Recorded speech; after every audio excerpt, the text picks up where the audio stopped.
Bonjour et bienvenue pour cette première vidéo de l'Histoire autrement qui s'adresse principalement à des élèves de cycle 3.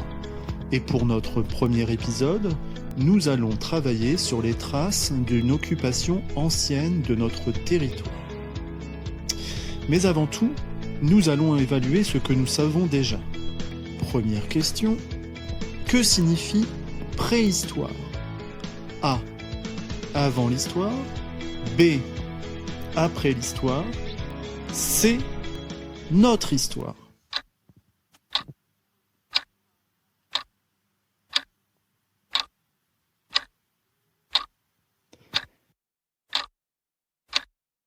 Question 2.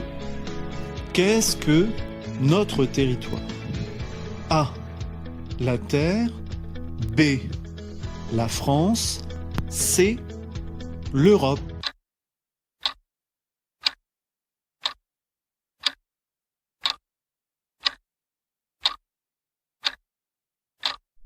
Question 3. Quelles traces nous reste-t-il de cette vie lointaine? Tu peux écrire ce que tu sais déjà.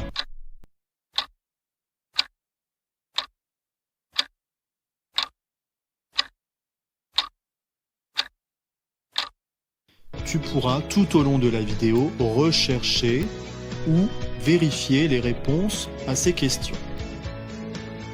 Tout d'abord, le mot préhistoire est formé à partir du mot histoire et du préfixe pré qui signifie avant.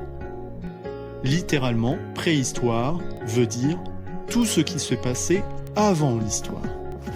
Regardons à quoi cela correspond sur une frise chronologique. La préhistoire est une période très longue qui a commencé il y a 3 millions d'années environ et qui s'est terminée il y a environ 3000 ans. De plus près, nous observons que les hommes préhistoriques ont connu une évolution sur environ 3 millions d'années. Et nous allons nous intéresser aux traces que nous ont laissées nos ancêtres depuis environ 35 000 ans. Tout au long de cette période, le cerveau de nos ancêtres s'est développé jusqu'à acquérir des compétences de langage, artistique et langagière. Ainsi, les premières traces artistiques ont été découvertes dans la grotte de Lascaux en 1940. Ces grottes se situent en France, en Dordogne. Elles ont été réalisées par nos ancêtres, des Homo sapiens, et représentent souvent des animaux ou des traces de mains. Il existe aussi d'autres grottes, comme la grotte Chauvet, qui, elle, se situe en Ardèche. Outre les peintures, nos ancêtres nous ont également laissé des outils. Les premiers outils sont les bifaces réalisés par l'Homo habilis il y a environ 1 600 000 ans. Le biface servait notamment à couper la viande, mais aussi le bois ou les os. Il y a 600 000 ans, nos ancêtres vivaient principalement de la chasse et de la cueillette. On dit qu'ils étaient nomades.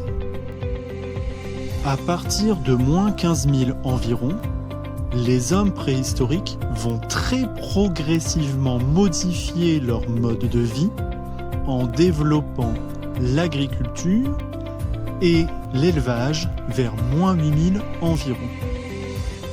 On dit qu'ils se sédentarisent. Ils ont commencé à construire des maisons de forme rectangulaire à une seule pièce, des outils, de la vaisselle en poterie et même des vêtements tissés.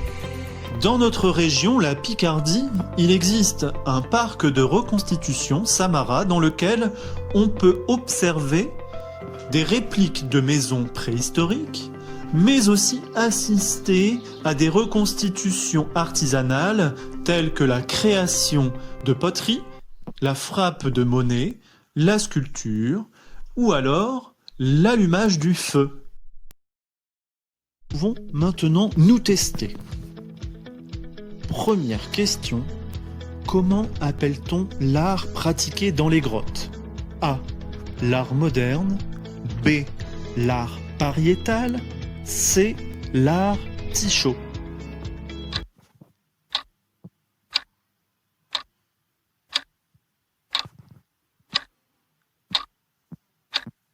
C'est la réponse B, l'art pariétal. Deuxième question, qu'est-ce que la sédentarisation? A. Le fait de se déplacer souvent. B. Le fait de vivre de la chasse. C. Le fait de s'installer dans un lieu pour y rester.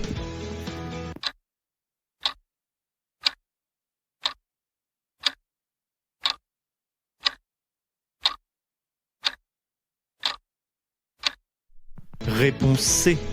Le fait de s'installer dans un lieu pour y rester. Troisième question. Cite différentes traces d'une occupation ancienne de notre territoire.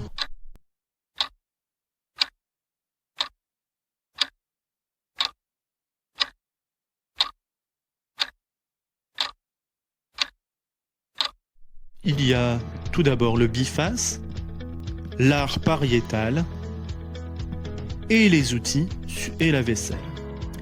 Si on les place sur une frise chronologique, on a le biface, moins 1 600 000 ans, l'art pariétal, moins 35 000 ans, et les outils, il y a moins 5 800 ans. Vous pouvez trouver plus de questions sur le Quizlet à l'adresse suivante.